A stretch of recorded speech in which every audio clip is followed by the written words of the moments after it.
ادا کیا جاتا ہے. پاکستان کی حکومت یہ سب دیکھتی ہے, وہ انہیں سیکیورٹی دیتی ہے, وہ انہیں سیکیورٹی گارڈز دیتی ہے, وہ انہیں پروٹوکول دیتی ہے. اسی پاکستان کے اندر ابھی بھی یہی ہو رہا ہے. کون سے آپ دہشت گردی کے خلاف آپریشن کی باتیں کرتے ہو؟ کن دہشت گردوں کے خلاف آپریشن کر رہے ہو؟ تمہارے اسلام آباد میں ترلائی کے مقام پر مسجد میں لوگ نماز پڑھ رہے ہیں, حالت سجدہ میں ہیں, انہیں بم دھماکے سے اڑا دیا جاتا ہے. کہاں ہیں تمہاری سیکیورٹی فورسز؟ کہاں ہیں تمہارے آپریشن؟ اور پھر کہتے ہو کہ بھائی یہ تو پورے پاکستان کے اندر اسی طرح سے دہشت گردی ہو رہی ہے, وہ آپ کے خلاف ہو گئی تو کوئی یہ نئی بات نہیں ہے. یہ تو ہو رہا ہے پاکستان کے اندر, وہی ہو رہا ہے. پاکستان کے اندر سیکیورٹی فورسز اور پاکستان کے اندر لا انفورسمنٹ ایجنسیز کا سب سے بڑا پاکستان میں سیکیورٹی کا بجٹ ہے یا نہیں ہے؟ بولو. نہ تعلیم پہ تم خرچ کرتے ہو, نہ صحت پہ خرچ کرتے ہو, نہ کسی اور چیز پر خرچ کرتے ہو, نہ عوام کو دیتے ہو. عوام بھوکی مر رہی ہے, لیکن تم سارے خرچے سیکیورٹی پر کرتے ہو. اور سیکیورٹی میں کرنے کے باوجود بلوچستان کا حال دیکھو, 12 شہروں پر حملے ہوتے ہیں. KPK کا حال دیکھو, وہاں پہ بغاوت کی تحریک چل رہی ہے. پورے پاکستان کے اندر علیحدگی کی تحریکیں چل رہی ہیں. یہ امریکہ کا ایجنڈا ہے کہ پاکستانی نااہل فارم 47 کی حکومت کے ذریعے سے پاکستان کو ٹکڑے ٹکڑے کرنا ہے, پاکستان کو تقسیم کرنا ہے. یہ عالمی ایجنڈا ہے. ایک طرف اسرائیل کو تسلیم کرنے کی باتیں ہو رہی ہیں, ایک طرف آپ نام نہاد فلسطین امن بورڈ کا حصہ بنتے ہو. فلسطین نہیں بلکہ امریکی امن بورڈ کا حصہ بنتے ہو, اسرائیلی امن بورڈ کا حصہ بنتے ہو, اور پاکستان کی طرف آپ کی کوئی توجہ نہیں ہے. جناب بسنت منائی جا رہی ہے, بسنت منائی جا رہی ہے. پاکستان کے اندر جگہ جگہ دہشت گردی ہو رہی ہے, ناامنی ہے. پاکستان میں صوبوں کے اندر علیحدگی کی تحریکیں چل رہی ہیں اور ان کو کوئی پرواہ نہیں ہے. یہ بسنت منا رہے ہیں, یہ جشن منا رہے ہیں, یہ ہماری لاشوں کے اوپر کھڑے ہو کر پتنگیں اڑا رہے ہیں. یہ کس کا لہو, یہ کون مرا؟ یہ کس کا لہو, یہ کون مرا؟ ہماری یہ جوانیاں, ہماری یہ جوانیاں انتہائی شرم کا مقام ہے شہباز شریف کی حکومت کے لیے, لا انفورسمنٹ ایجنسیز کے لیے, وزیر داخلہ محسن نقوی کے لیے. تم لوگوں کی وجہ سے آج ہم 50 سے زیادہ لاشیں اٹھا رہے ہیں. تم لوگوں کی وجہ سے آج پاکستان کے اندر نام نہیں ہے. تم لوگ ہو جس کی وجہ سے پاکستان کے ٹکڑے ٹکڑے ہونے جا رہے ہیں. اگر اس وقت میں ہماری پاکستانی قوم بیدار نہیں ہوگی, یاد رکھیے گا یہ نااہل گورنمنٹ نہ صرف یہ کہ ہمارے نوجوانوں کا مستقبل تاریک کریں گے بلکہ اس ملک کو ٹکڑے ٹکڑے کر دیں گے. عزیز ساتھیوں, ہم اس موقع کے اوپر, اس غم کے موقع پر تمام شہداء کے لواحقین کو تسلیت و تعزیت پیش کرتے ہیں. ہم زخمیوں کے ساتھ کھڑے ہوئے ہیں, ہم شہداء کے لواحقین کے ساتھ کھڑے ہوئے ہیں. ابھی ہم ترلائی مسجد ہدیت الکبریٰ سے ہو کر آ رہے ہیں. وہاں پہ ہم مولانا صاحب سے ملے ہیں اور وہاں پہ جو انتظامیہ موجود ہے ان سے ملے ہیں. اور مولانا صاحب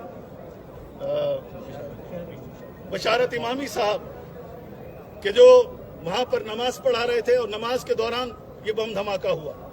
ابھی ہماری وہاں ان سے ملاقات ہوئی اور علامہ راجہ ناصر صاحب بھی وہاں پر موجود تھے اور ہم نے ان سے یہی کہا کہ ہم آپ کے ساتھ ہیں, آپ جو فیصلہ کریں.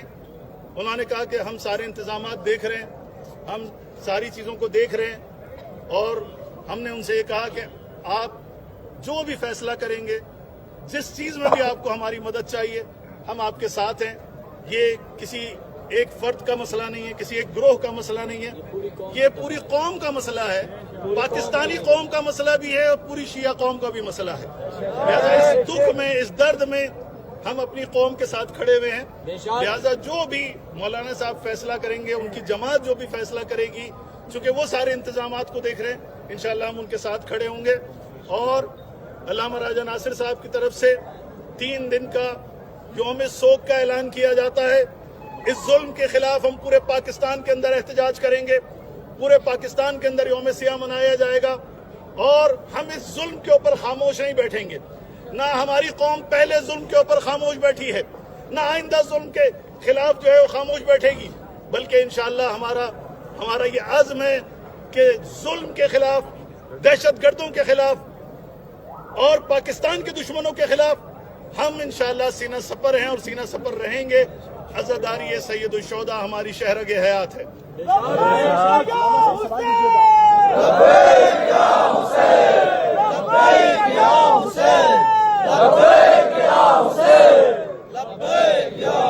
یہ کوئی شیعہ سنی مسئلہ نہیں ہے، میں یہ بتا دوں۔ دہشت گردوں کا تعلق سنی مسلک سے نہیں، ان کا تعلق صہیونی مسلک سے ہے، اسرائیلی مسلک سے ہے۔ یہ پاکستان کے دشمن ہیں، یہ اس خطے کے دشمن ہیں، یہ بشریت کے دشمن ہیں، یہ ڈونلڈ ٹرمپ کی پیداوار ہے۔ بے شمار لہذا میں تمام ہمارے شیعہ بھائی،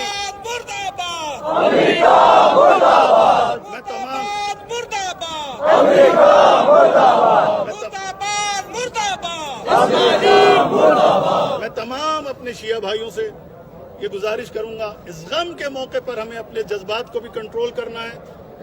سنی بھائی ہمارے وجود کا حصہ ہیں، ہم دونوں نے مل کے پاکستان بنایا ہے، لہذا ہم دونوں مل کے انشاءاللہ دہشت گردی کے خلاف سیسا پلائی ہوئی دیوار بنے رہیں گے، اس نااہل حکومت کے خلاف احتجاج کریں گے۔ انشاءاللہ یہ شہداء کا سلسلہ جو کربلا سے شروع ہوا تھا، بلکہ اس سے پہلے سے شروع ہوا تھا کہ جب جناب زہرا سلام اللہ علیہا کا دروازہ جلایا گیا تھا، حضرت محسن کو شہید کیا گیا تھا، وہاں سے یہ سلسلہ شروع ہوا۔ اور میں کہوں گا بی بی آپ پر بڑا ظلم ہوا، آپ کے محسن کو شہید کیا گیا، آپ کے پہلو کو شکستہ کیا گیا۔ بی بی آج تلک آپ کے ماننے والے آپ کے راستے پر قائم ہیں، آپ کے راستے پر چل رہے ہیں۔ بی بی آپ کا پرچم نہ کل جھکا تھا نہ آئندہ جھکے گا۔ حسین ابن علی ہمارا مقتدا ہے، ہمارا امام ہے۔ انشاءاللہ یہ کاروان کربلا، کاروان حسینی آگے بڑھتا چلا جائے گا، لاشیں گریں گی، علم عباس نہیں جھکے گا، بازو کٹیں گے، علم عباس نہیں جھکے گا۔ کراچی یوم عاشورہ آپ کو یاد ہوگا، میں نے اپنی بات ختم کی، بم دھماکہ ہوا، علم جھکا ضرور، زمین پہ نہیں گرا، لوگ کٹ کٹ کے گرتے رہے، جو شہید ہوتا تھا علم دوسرے کو تھما دیتا تھا۔ یہ ہماری تاریخ ہے۔ انشاءاللہ امام زمانہ کے ظہور تک عزاداری جاری رہے گی، ولایت علی کا نعرہ زندہ رہے گا، حسین ابن علی کے ماننے والے لبیک یا حسین، لبیک یا حسین، لبیک یا حسین، لبیک یا حسین، لبیک یا حسین، لبیک یا حسین، لبیک یا حسین۔